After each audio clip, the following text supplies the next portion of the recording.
Welcome to the weekly Metals, Money, and Markets update for the week ending Friday, June 24th, 2016, hosted by Mickey Fulp, the Mercenary Geologist, and for miningclips.com, I'm Eric Bertsch. Hi, Mickey. Hello, Eric. Well, the verdict is in, and Great Britain has chosen to leave the European Union.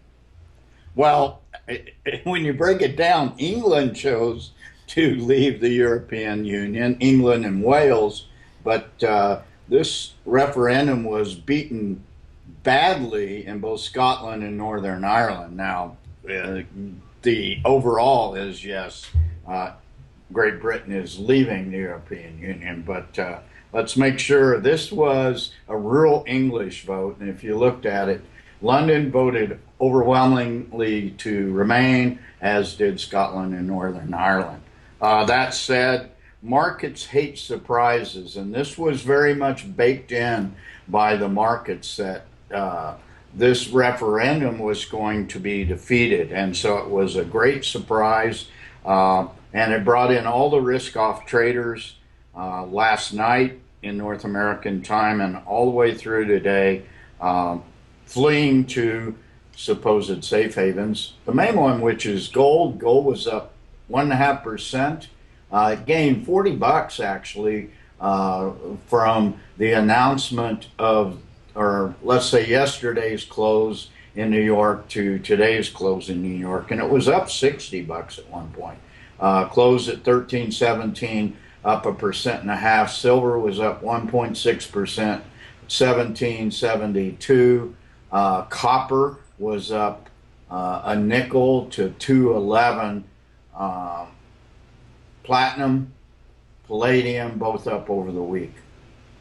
Certainly, and it's nice to see metals moving up in tandem with the U.S. dollar. Usually it's the opposite that happens.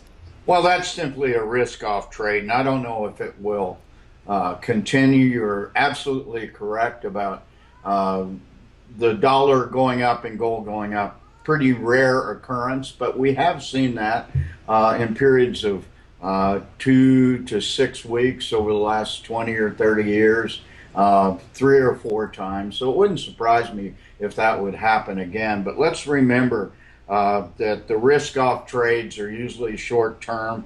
It was positive today for gold, the dollar index, government bonds, especially U.S. bonds. Positive for the yen. The yen was actually up 2% with relation to the dollar, which was up 1.5% a day. And here's a real bellwether mark for the risk-off trade. U.S. utilities were up today, so really people fleeing to safer investments. Certainly. And moving on to energy, we saw oil give up a little bit of ground, not surprising with the strengthening of the U.S. dollar.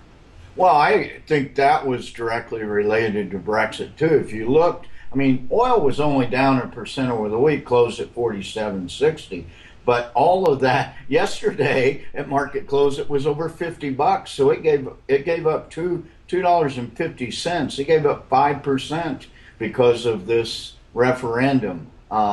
And so I'm not really sure why that happened, but maybe the idea that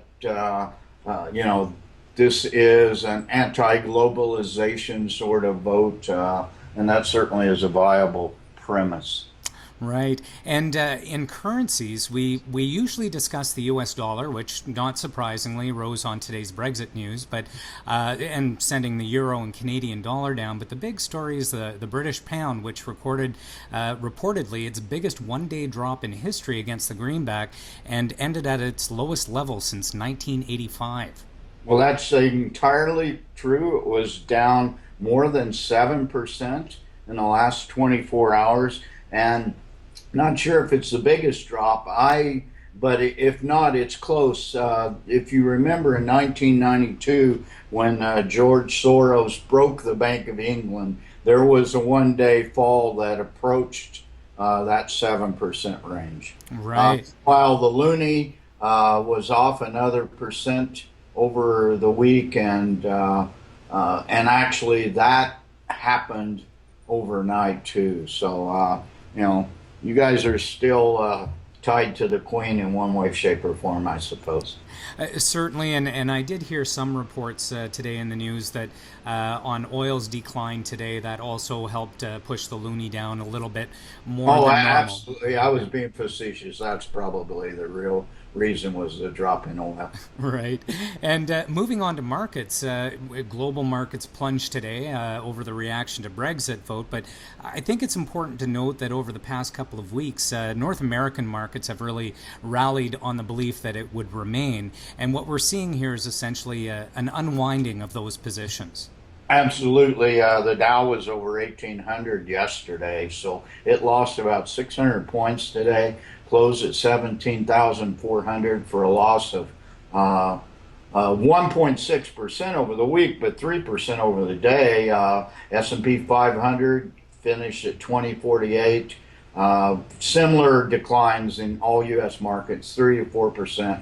NASDAQ closed at 4708. So you add all those up together, those are bigger than 1% 1 week losses, but that all happened today. And finally, Toronto Venture Exchange, you had an interestingly dull week, if you will. It closed at 711, and it spent the entire week in that range of, say, 705, might have hit 720, but we see this continual consolidation. Volumes are low. I think we're into the summer doldrums, but we've got to be encouraged that it's hanging in there at this point.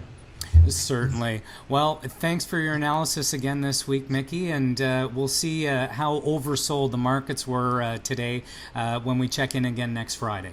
All right. Thanks a lot, Eric.